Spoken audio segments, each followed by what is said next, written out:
Voilà, ça y est, on est au but.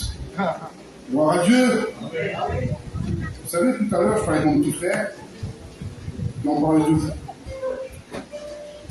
On parlait pas mal, hein. Vous savez ce qu'on ressent chez vous? Je le dis avec mon cœur, avec mes lèvres. On ressent de l'amour. Et ça, pour moi, je vous dis avec mon cœur. C'est vrai. Il y a une chose, Dieu me témoin, que je vous aime dans mon cœur. Ce n'est pas des mensonges, c'est mon cœur qui parle. Et puis je crois que Dieu, ce soir, si là où je parle comme ça, c'est parce qu'il veut. Ça fait pas mal d'années sur la parole du Seigneur. Ça fait 34 ans que je prêche la parole du Seigneur. 38 ans bientôt que je lui appartiens. Au mois de août, le 24 août, ça fera 38 ans. Il m'accompagne et moi, nous avons passé par le jour du baptême à la convention de Tournus en 86. Alors, des problèmes, on en a eu, hein. C'est moi qui vous le dis, hein. Les enfants, donc je voulais. Même Marianne a eu des problèmes avec nos enfants. Mais s'il y a, on tient toujours ferme. Et celui qui nous garde dans ses mains. Ils ne sont pas dans la main d'un homme, hein. Ils sont dans la main du Seigneur. Et ce soir, je voudrais que le message que je vais apporter, je voudrais qu'il touche ton cœur.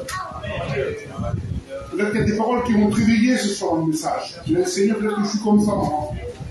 Mais je ne sais pas comment Dieu va, comme a dit mon petit frère tout à l'heure, la réunion, on sait comment elle commence, on ne sait pas comment elle finit. Et je ne sais pas comment elle finira cette réunion, moi. C'est plus de l'adoration, c'est un culte d'adoration, c'est ça? Amen, amen. Je ne sais pas comment il va se terminer ce culte d'adoration-là. Mais lui le sait là. Il est au milieu de nous. Vous le croyez? Il est présent au milieu de nous. Et Dieu connaît ton cœur ce soir. Dieu connaît ta vie ce soir. Dieu connaît comment tu es devant lui. Il sait comment tu es rentré dans l'église, Isaac. Et il sait comment tu es ressorti, pas de problème, parce qu'il connaît tout, il sait tout, Seigneur. Vous savez, on peut cacher des choses au pasteur. On peut cacher des choses, il peut nous cacher des choses à nous, pas de problème. Mais à lui, on peut les cacher parce qu'il connaît tout, il sait tout.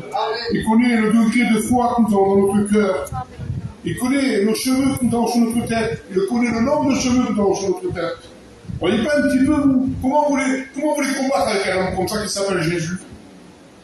Comment vous voulez combattre avec un homme qui s'appelle Jésus, qui connaît le nombre de nos cheveux que nous avons sur notre tête? On a des milliers de cheveux dans notre tête. Ben, Dieu le sait, mon frère. Dieu connaît, Dieu sait. Il sait comment tu es rentré, Dieu sait comment tu vas sortir. Le frère tout à l'heure m'a dit, il m'a fait rappeler quelque chose, puis ça m'a fait plaisir ce qu'il m'a dit. Il m'a dit, ton père, une fois, il est prêché à l'église de Juan de la Pelota, la seule église qu'il avait, et quand je suis rentré, écoutez ton père prêcher, je me suis converti à l'évangile. C'est vrai, comme j'ai dit au frère, que j'ai une fierté de le dire. J'ai une fierté de le dire parce que mon père, c'était tout pour moi. C'était mon ancien, c'était mon père. Maintenant, il est parti auprès du Seigneur. Et le réveil chez vous, la Belgique en espagnol, combien il a fait? C'est eux qui ont porté le réveil chez vous. Hein. C'était mon oncle Raoul, le vieux Métou, et mon père, qui a porté le réveil chez vous, à Marseille. Il y en a qui me parlent, moi je ne l'ai pas connu, mais il y en a qui me parlent de Marseille, des endroits que je n'ai pas connus, mais la campagne Fono qui me dit, je ne sais pas où c'est moi. Mais mon père a approché la parole de Dieu là-bas, il y a eu des centaines de gitanes espagnols qui sont tournés vers Dieu. Amen. Et c'est une fierté de le dire. Amen. Parce que quand je voyais mon père, je voyais une montagne devant moi. Et là, il est parti auprès du Seigneur, et croyez-moi, quand je pense à lui, mon cœur est attristé. Parce que j'aimais mon père, c'est normal, c'était mon père. Ma mère aussi, ma mère. Ils sont partis auprès du Seigneur, mais j'ai une joie dans l'autre côté qu'un jour je vais revenir. C'est la joie que Dieu a mis dans mon cœur. Et puis ce soir, je suis en bas, c'est parce que j'aimais mon père et ma mère. C'est eux qui nous ont apporté l'évangile. Comme je dis souvent, comme je dis, j'ai fait j'ai fait sa mise en bien de mon père et mon petit frère fait son enterrement. Je le dis, je suis fier de le dire ce soir. Mon père ne m'a pas laissé de grands biens sur la terre. Il ne nous a pas laissé beaucoup d'argent. Il ne nous a pas laissé des terrains, des maisons. Il ne nous a pas laissé tout ça, mon père. Il ne nous a pas laissé les biens du monde. Mais il nous a laissé l'héritage. Je connais la parole de Dieu. Et je suis fier. Parce que mon père était l'homme qui travaillait pour Dieu. Gloire à son Saint-Nom. Alors maintenant, on fait une lecture dans l'ensemble de la parole de Dieu. J'ai oublié mes lunettes et j'ai pris cela de mon petit frère. Alors on fait une lecture ensemble pour lire la parole du Seigneur. Ça se trouve dans Jérémie. Et Jérémie 18 et verset 1er. On va parler du vase ce soir. Gloire à Dieu. Ensuite, la parole du Seigneur dans Jérémie 18, au verset 1er, verset écrit. La parole me fait adresser à Jérémie, de la part de l'Éternel, en ces mots. Tout ce qui est écrit. Lève-toi et descends dans la maison du potier. Là, je te ferai entendre mes paroles. Je descendis dans la maison du potier, et voici, il y avait sur un tour le vase qui faisait, ne réussit pas.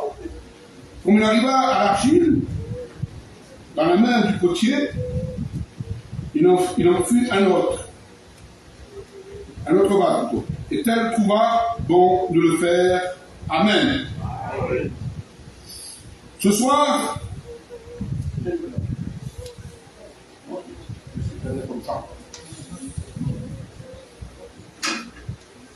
laissez-moi le force. Ce soir, je vais vous parler d'un vase. Et ce soir, nous sommes là, nous sommes tous des vases. Nous sommes tous des vases, nous représentons tous des vases. Il est dit que dans la maison de Jésus, il parle du Seigneur, descend dans la maison du potier. Et quand il a descendu dans la maison du potier, il a vu qu'il y avait quelqu'un qui faisait un vase, mais le vase ne réussit pas. Avant, nous étions des vases du monde.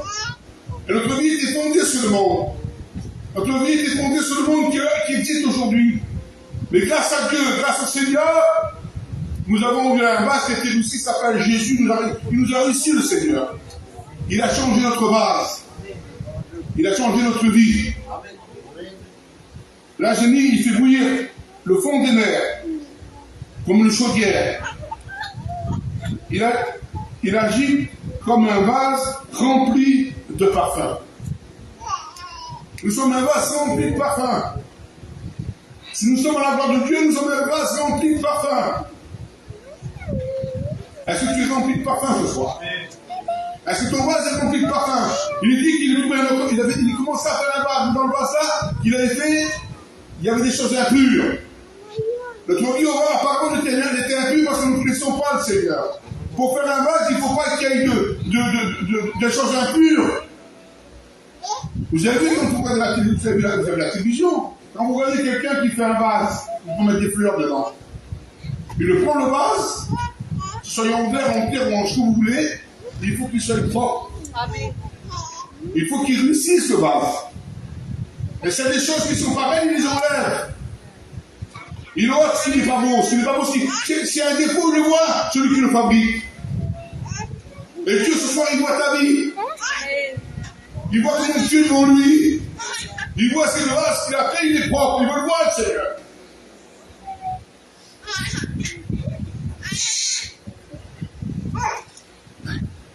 Là, j'ai mis, je suis oublié des cœurs comme à mort. Je suis comme un vase brisé.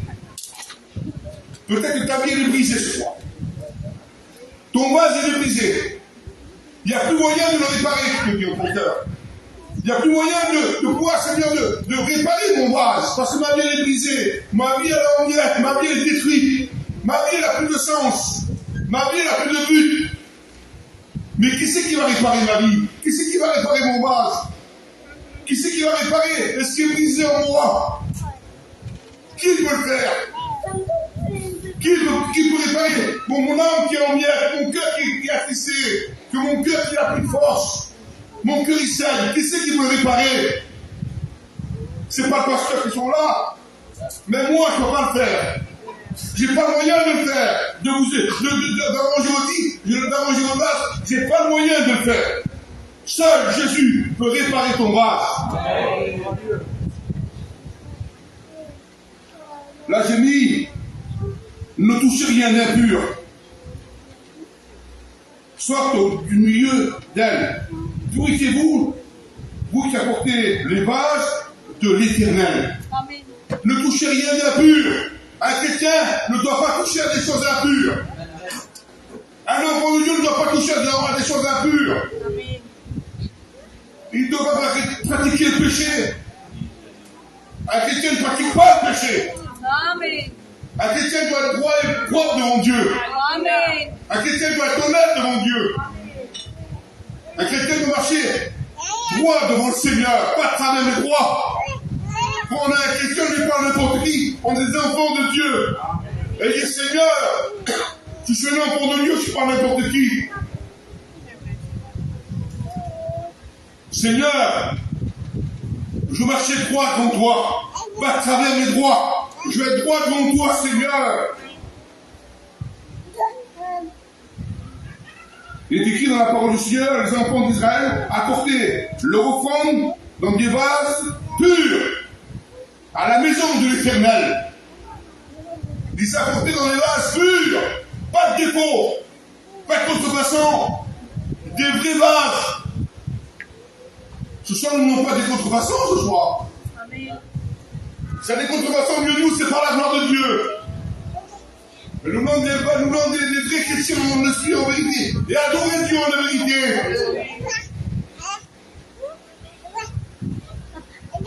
Ce soir, comment qu'il est ton vase? Est-ce qu'il est pur ton Dieu? Est-ce que tu as bien pur ton Dieu? Est-ce que tu peux dire dans mon cœur, Seigneur, je suis pur? Il n'y a rien de moi de souillé. Dans ma vie, s'il n'y a rien qui peut te déplaire, est-ce que tu peux le dire ce soir? Moi, je ne peux pas le dire ça. Je suis un serviteur de Dieu, je prêche à vous, je prêche à moi aussi. Hein. Amen. Je me mets avec vous dans l'eau, parce que j'ai descendu de faire pardonner par Dieu. Je suis qu'un homme, je ne suis pas saint. Tellement mon regard pêche, ma bouche pêche, mes pensées pêchent des fois. Je suis comme vous. Mais tu m'en pardonnes, Dieu. Amen. Parce que Dieu est grand, parce que Dieu est bon. Amen. Et Dieu est d'amour. Alléluia. Je ne suis pas l'homme de Dieu, je ne suis pas digne d'être un serviteur de Dieu. Mais je veux être à sa gloire. Je suis comme vous, j'ai des défauts, j'ai pas que des qualités. Mais Dieu il m'aide. Et j'ai besoin de sa grâce comme toi. Et j'ai besoin de lui comme toi. Amen. J'ai besoin de l'aide du Seigneur comme toi. Et je suis comme toi.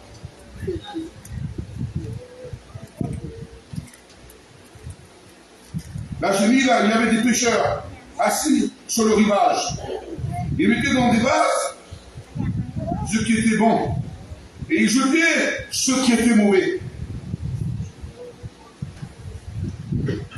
Dans ton vase, c'est quelque chose qui n'est pas bon. Dans ton vase, c'est quelque chose qui est mauvais. Dis au Seigneur qu'il enlève. Ôte-le de ton cœur, ôte-le de ta vie. Et dis Seigneur, ce qui n'est pas bon, je veux le jeter. Seigneur, si je n'arrive pas à jeter moi-même, tu vas m'aider, Seigneur. Parce que je suis faible, j'ai pas de force. Mais toi, Seigneur, tu peux le faire. Amen. Toi, Seigneur, tu peux m'aider. Toi, Seigneur, tu peux venir à mon secours. Seigneur, j'ai besoin de toi. Pour que ma vie, Seigneur, elle soit devant toi, qu'elle soit juste et droite. Eh bien, Dieu peut le faire. Parce que Dieu est amour. Il y avait ces femmes-là. Il y avait ces femmes dans la parole de Dieu. Celles qui étaient intelligentes, celles qui étaient folles. Et dans leur lampe, il manquait dans leur vase, on prend les femmes, on enlève la lampe, on prend le vase. Et dans leur vase, il y avait comme de l'huile. Parce qu'ils attendaient l'époux qui arrive. Ils attendaient que le Seigneur allait venir. Et ça, avec leur vase, rempli d'huile, dans des vases, comme l'époux tardait. Et il y en avait qui s'occupent pas, puis tardait, il va venir, mais quand on va se promener, on va aller dans les boutiques, on va aller se promener, on va aller voir des belles robes, on va aller voir des beaux pantalons, on va aller voir des belles chaussures. Ils se promenaient, c'est un exemple de Jean, là. Ils ne se tracassaient pas. Mais les cinq intelligentes, qu'est-ce qu'ils faisaient? Ils étaient là, ils attendaient. Ils attendaient l'arrivée de l'époux. Seigneur, si ce soir, nous, si on souffrait plutôt des sorts de Dieu que des sorts du monde, parce qu'on attend l'époux, mais pour attendre l'époux, il faut avoir quoi? Dans notre vase, il faut qu'il y ait de l'huile. L'huile du Saint-Esprit. Si on n'a pas d'huile dans notre langue, si notre vase est vide, c'est pas comment. Mais nous voulons que notre vase se remplit d'huile. Qu'il ne manque pas d'huile dans mon vase, Seigneur. Que mon bail soit à Seigneur à la hauteur que tu m'as donné et que mon bail soit plein d'huile. Parce que bientôt tu vas nous chercher, Seigneur. Il est écrit dans le milieu de la nuit, il dit qui? Les coups arrivent. Ceux qui avaient de l'huile dans leur vase, ils ont vu les coups arriver, mais ils ont parti là. Ils n'en avaient pas. Et tu n'as pas d'huile ce soir. Parce que bientôt les coups vont nous chercher. C'est pas ça que Dieu nous a cherché. Hein. C'est pas les murs. Oui. Les murs, c'est pour rester sur la terre, mais c'est nous l'église. C'est nous l'église. C'est nous les corps du Christ. C'est nous sommes le corps du Christ. Et c'est nous que Dieu nous a cherché. Amen. Et Seigneur, dans mon cœur, dans mon vase, je ne veux pas qu'il manque de l'huile dans mon vase. Je veux que mon vase soit rempli d'huile. Rempli d'huile pour te rencontrer, Seigneur, pour te voir. Depuis le temps que je t'attends, depuis le temps que j'écoute parler de toi, et ce sera le jour où tu vas me chercher. Le jour où on ne le connaît pas, l'heure on ne le connaît pas. Mais on sait qu'il viendra nous chercher. Il faut être à la rencontre du Seigneur.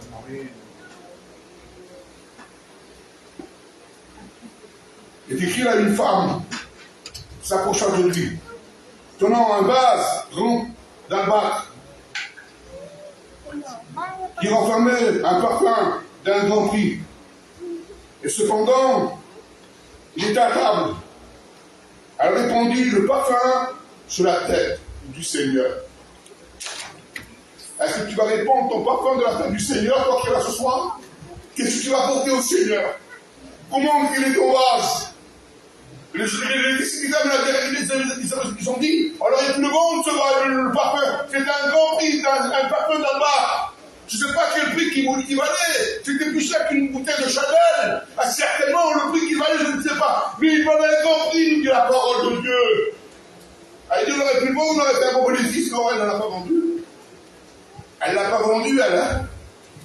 Elle l'a amené vers le maître. Amen. Elle a dit, ça allait sur le maître, elle a dit, ce cheveu-là, elle a fait tout le parfum qu'elle a dans ses mains. Et toute la pièce était là, était embaumée du parfum de cette femme. Elle a porté sur la tête de l'Éternel. Ce soir, qu'est-ce que tu vas porter au Seigneur? Comment qu'il est ton vase? Qu'est-ce que tu vas porter à Dieu ce soir? Quelle va être ta prière? Quel va être ton besoin? Comment tu vas apporter ton besoin à Dieu?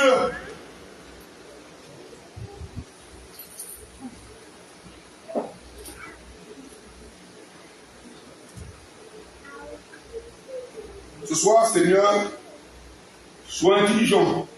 Sois intelligent ce soir. Il dit, Seigneur, le parfum que je veux t'apporter, qu'il soit agréable.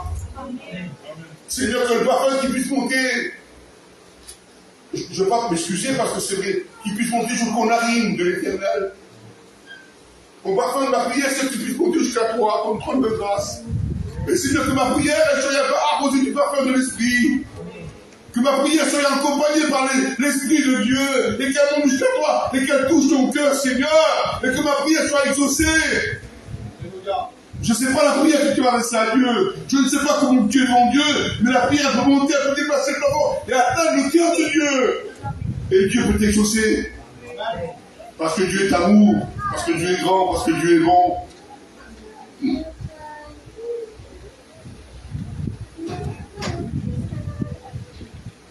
Ce soir, si quelqu'un se conserve pur et s'abaisse avec ces choses, il sera un vase d'honneur, sanctifié, utile à son maître, propre, à toute bonne œuvre. Seigneur, je veux être un vase d'honneur, un vase utile, un vase qui te glorifie, mais un vase utile. Vous savez, je dis quelque chose. Il n'y a pas que le pasteur qui prêche la prière. Le pasteur prêche la parole de Dieu. Mais il n'y a pas que lui qui peut porter un mot. Que Dieu les bénisse, ces pasteurs. Amen. Mais il n'y a pas que lui qui peut porter un mot. Tu veux être un vase utile ce soir? Tu veux être un vase utile entre les mains du Seigneur? Eh bien, sois un homme vaillant, une femme vaillante. Porte témoignage. Porte témoignage de toi. Ne sois pas un homme égoïste, une femme égoïste, quelque pour toi que ça compte. Non! Que le partage aux autres de ce que Dieu a fait, de ce que Dieu a transformé ta vie. Partage aux autres de Dieu avec son amour et sa grâce. Il va t'accompagner dans le Saint-Esprit et tu verras le miracle s'accomplir. Gloire à Dieu. Amen. Dans une maison, il n'y a pas que des vases. Il n'y a pas que seulement des vases. Des vases d'or, bien sûr, pas de problème. Mais ce Seigneur, ce sont des vases d'or. Parce que l'or, c'est une chose qui est précieuse. Si ton vase est en or, si ta vie est en or, merci Seigneur. Mais il y a des vases d'argent aussi. C'est moins cher. Il y a aussi des vases de bois. Le bois, c'est vraiment coulé. Il y a aussi des vases de terre. Dans la terre, dans la vase de terre, on met des fleurs, des plantes. Mais ça ne vaut rien du tout. Réfléchis comment tu es devant Dieu ce soir. Comment qu'il est ton vase? Est-ce qu'il est un vase d'or? Un vase d'argent? Un vase de bois? Ou un vase de terre? Comment qu'il est ton vase? Comment quelle est ta vie? C'est à toi de savoir comment quelle est ta vie. Moi, je ne te juge pas. Je te dis ce que Dieu a mis sur mon cœur. Et tous les paroles que je vous dis, je les tiré de la parole de Dieu. Je n'ai pas mis les versets, mais c'est tiré de la parole de Dieu. C'est écrit dans la parole de Dieu. Je dis. Tous les phrases que je vous dis, c'est écrit dans la parole de Dieu. Ah ben Seigneur, moi je veux un vase d'or. Parce que l'or a de la valeur. L'or a de la valeur. Si c'est de la terre, ça vaut rien. Mais de la valeur, ça vaut quelque chose. Ça vous amène quelque chose. Ça vous dit ce vase-là, il est en or. On vous amène chez nous. Chez moi un vase d'or. Vous allez le prendre, ça vous fait cadeau, vous allez le prendre, pas de problème. Mais ça vous amène un vase de terre. Vous allez le prendre quand même, mais vous allez le mettre de côté, hein. Pas de problème. Mais un vase d'or, vous allez le faire en pension. Eh bien, ta vie, le Seigneur, il fait en pension parce que tu as un vase d'or. Vous êtes d'accord avec moi?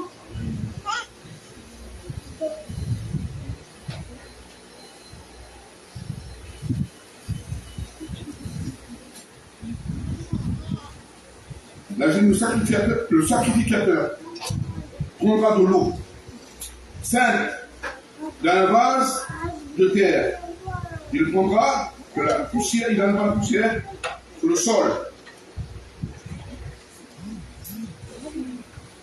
Ça, je le dis. On va changer de nom. Parce que je ne veux pas vous vexer ce soir. Ce que je vous apporte, c'est la parole de Dieu. Je ne sais pas si la parole vous plaît. Je ne sais pas si ça parle à vos cœurs. Mais ce soir, Seigneur, moi, je veux être un vase d'honneur. Je ne veux pas être un vase de déshonneur, mais un vase d'honneur. Un vase qui reflète l'amour de Dieu. Un vase qui reflète la puissance de Dieu en moi. Quand on me voit dans la rue, quand on voit même sur les marchés, le frère m'a parlé. Il m'a appelé mon frère. C'est quoi je ne veux pas faire marcher. C'est quoi je veux marcher. Les frères m'ont vu marcher, ils m'ont parlé. Lui, je ne veux pas faire, il m'a parlé. Il a vu que j'étais un serviteur de Dieu. On a reflété l'amour de Dieu. Amen. On a reflété la grâce et la bonté de Dieu. Amen. C'est ça que le chrétien. Un vase d'honneur. Un vase d'honneur, on doit être des vases d'honneur. Pas de déshonneur. Mais un vase d'honneur. Je ne sais pas si je peux arriver au bout de mon message, je leur le tour, mais sur la 4e page, j'en ai 6 à vous dire. Alors. Je ne sais pas si je pourrais aller jusqu'au bout de mon message.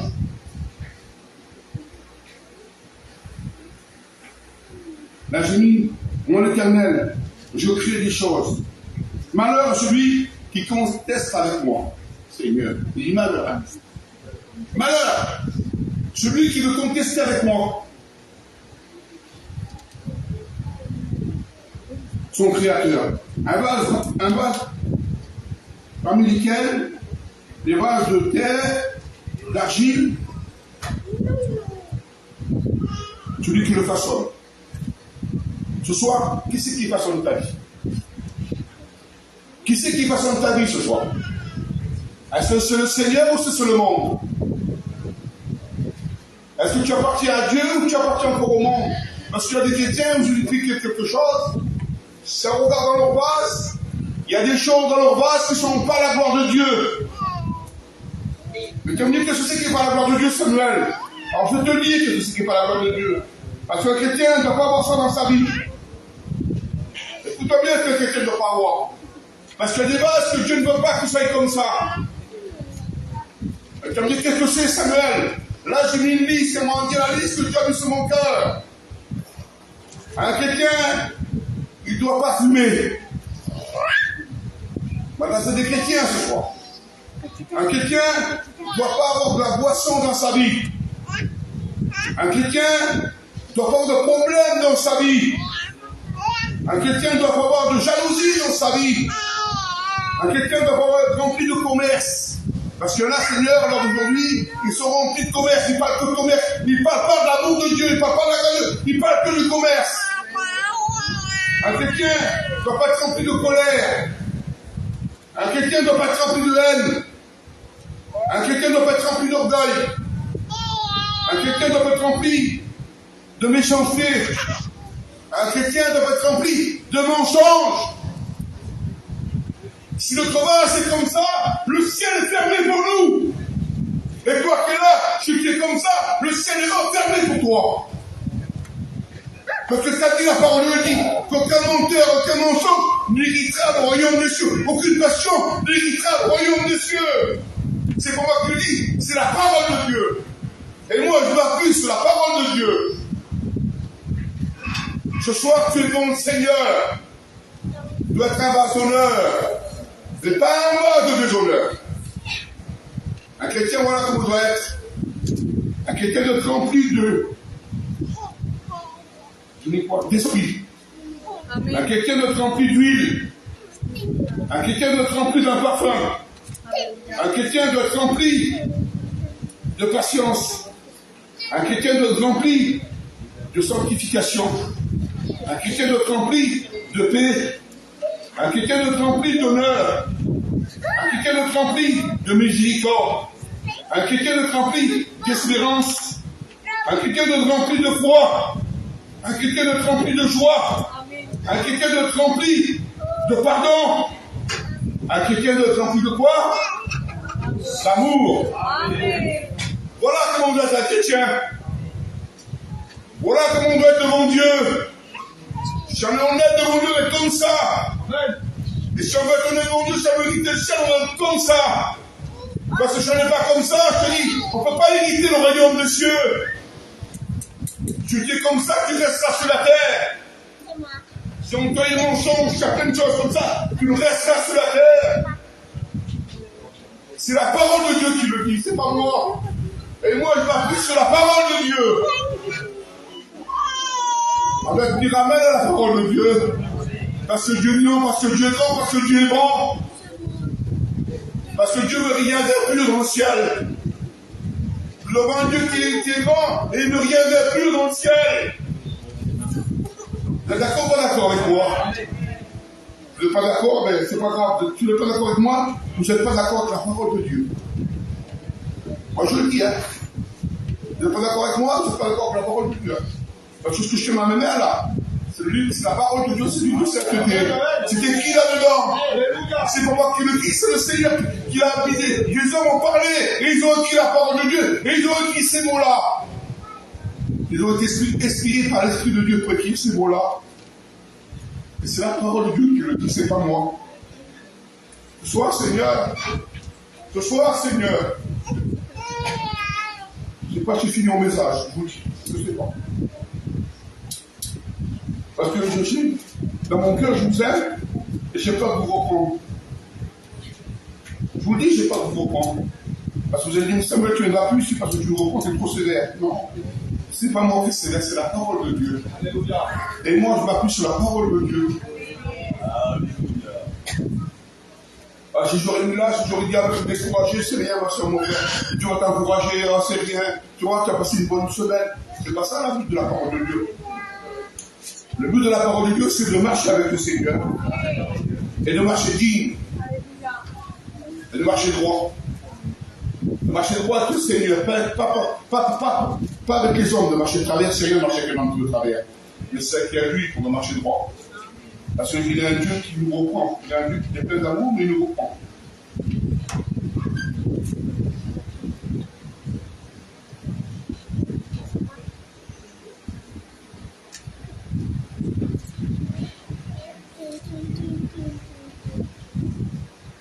J'ai mis, si Dieu voulant montrer sa colère, alors là, c'est la colère de Dieu. C'est pas la colère des hommes, hein, c'est la colère de Dieu.